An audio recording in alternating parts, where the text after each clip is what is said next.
Jaein in Seoul. The Blue House announced details of the historic summit talks held between South Korean President Moon Jae-in and North Korean leader Kim Jong-un, including North Korea's pledge to dismantle its nuclear test site and to unify time zones. Kim Hye-sung reports. The presidential office of Cheongwade announced Sunday that North Korea has agreed to shut down its nuclear test site and allow an inspection next month. North Korean leader Kim Jong-un said during the Inter-Korean summit that he would close the nuclear test site located in the northern part of the North in May. To reveal this transparently to the international community, the North said it will invite experts and journalists from South Korea and the U.S.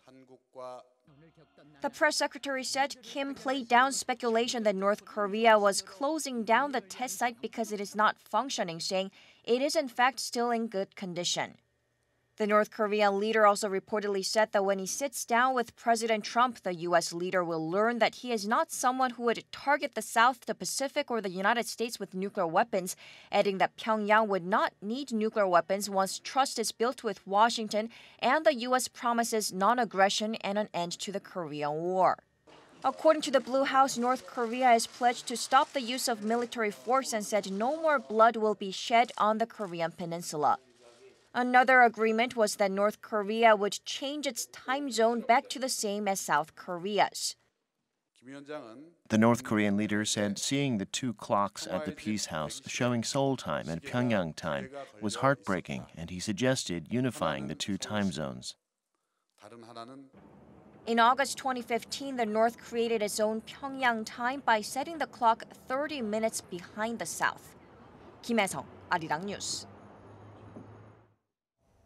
South Korean President Moon Jae-in has been quick to share the outcome of Inter-Korean summit. He talked with U.S. President Donald Trump last night and Japanese Prime Minister Shinzo Abe this morning.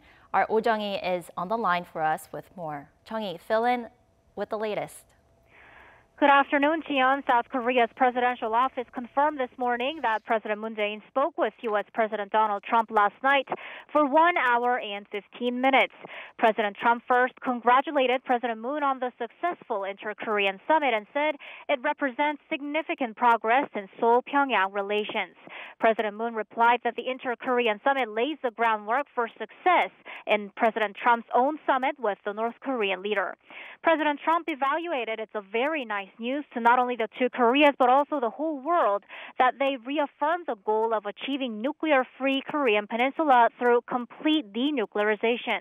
The leaders of Seoul and Washington reaffirmed that their governments will continue to coordinate closely to achieve the complete denuclearization of the Korean peninsula. Now, on that front, the two agreed that it'll be helpful to hold a Washington-Pyongyang summit as soon as possible to keep up the momentum of the Inter-Korean summit.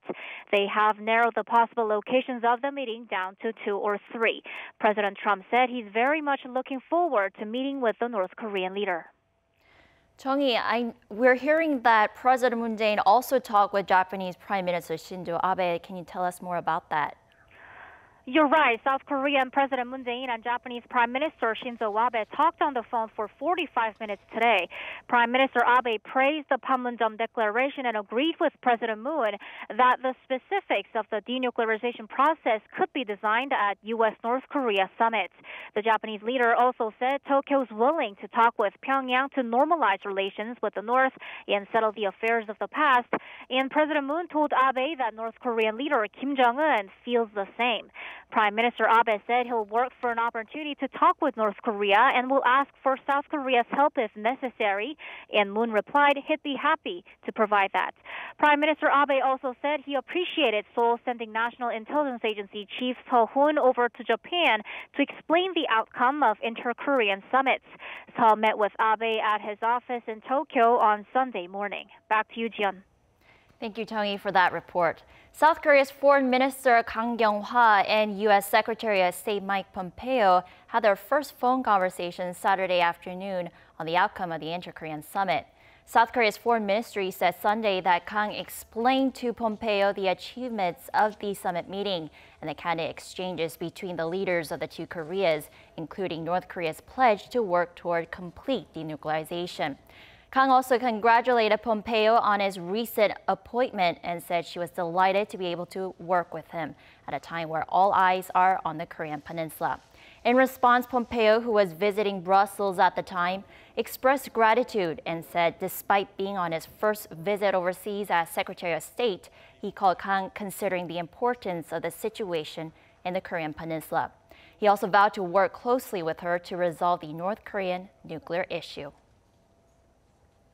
The defense ministers of South Korea and the U.S. have reaffirmed their commitment to finding a diplomatic solution that can ensure the complete denuclearization of North Korea. According to the Pentagon during a phone call on Saturday, South Korea's defense ministers Hong Young-moo and U.S. Defense Secretary James Mattis agreed to continue working together to achieve their common goal of a complete, verifiable, and irreversible denuclearization of North Korea, as reflected in multiple UN Security Council resolutions. During the conversation, Mattis also reaffirmed Washington's ironclad commitment to defending its ally using the full spectrum of its capabilities. The chairman of the Joint Chiefs of Staff of South Korea and the U.S. also had a phone conversation Saturday evening Korea time, reaffirming the allies' close cooperation. South Korea's defense ministry announced that Chairman General Chung Kyung-do spoke on the phone with his U.S. counterpart General Joseph Dunford about recent developments, the results of the Inter-Korean Summit, and ways for the two allies to work together.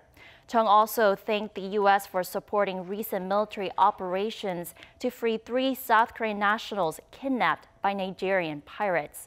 According to the South Korean Defense Ministry, Chung also pledged that the South Korean Joint Chiefs will closely cooperate and support their U.S. partners for a successful U.S.-North Korea summit meeting. Developments on the denuclearization of the Korean peninsula following the inter-Korean talks are surfacing one after another, which will lay a firm foundation for the summit between U.S. President Donald Trump and North Korean leader Kim Jong-un. And amid all this speculation about the time frame and location of these upcoming talks, President Trump said it could happen sooner than expected. Kim Mo-kyun reports. At a campaign-style rally in Michigan Saturday, U.S. President Donald Trump said he thinks his summit with North Korean leader Kim Jong-un will be held within the next 3 to 4 weeks. I think we'll have a meeting over the next 3 or 4 weeks. It's going to be a very important meeting. The denuclearization of the Korean peninsula of North Korea. The denuke.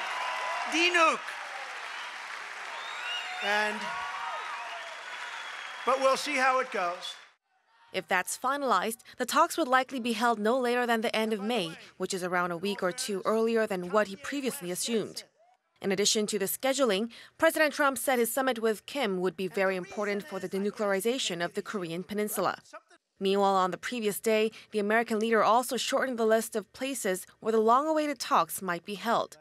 During a press briefing after talks with German Chancellor Angela Merkel, Trump said it's down to 2 countries, and he will soon reveal the location to the public. Major news outlets in both Seoul and Washington say there's a good chance it will be held in Singapore or Mongolia. According to South Korea's Chungang Daily, the focus is on those 2 and not the European countries mentioned before, like Switzerland and Sweden, because it was determined to be difficult for Kim Jong-un to physically get there. Kim Mo-kyun, Arirang News. After the leaders of the 2 Koreas announced the Panmunjom Declaration, lawmakers of South Korea's political parties seem to have had mixed reaction towards it. The ruling Democratic Party of Korea praised the statement, claiming that the declaration will not only change the relations between the 2 Koreas, but become a historic turning point that will bring big changes to the Korean peninsula. The minor opposition Bareunmirae Party also reacted positively, with lawmakers calling it a highly symbolic act that touched the hearts of the people. However, the main opposition Liberty Korea Party criticized the move, claiming that the declaration was all talk and no action, pointing out that it does not contain any details about how North Korea would denuclearize.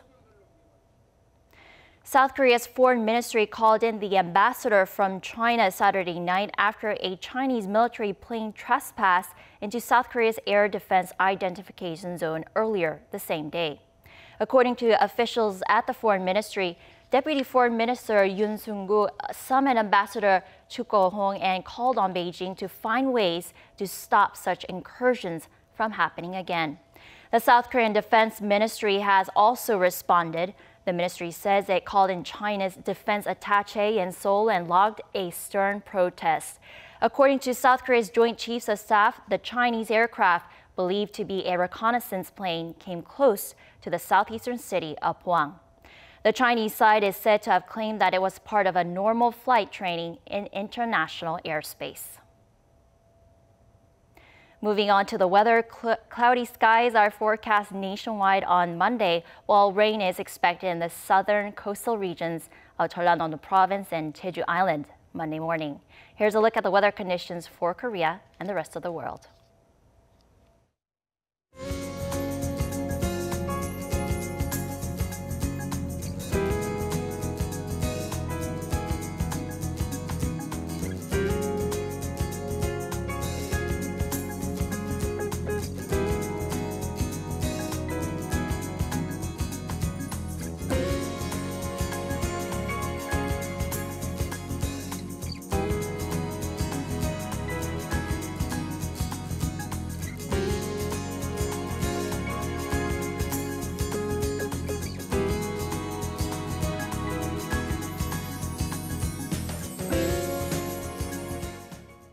That's it for now. Thanks for watching.